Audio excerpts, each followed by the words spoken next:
এই দেখো, এই ভদ্রমহিলা আমার কিচেন থেকে গিয়ে এই বটল ব্রাশটা চুরি করে নিয়ে এসছে নিজের পিঠ চুলকানোর জন্য।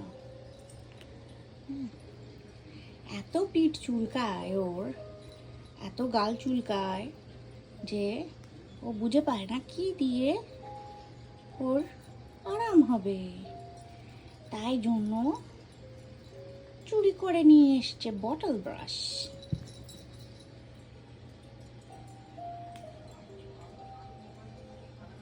মা, চুরি ধরা পড়ে গেছে,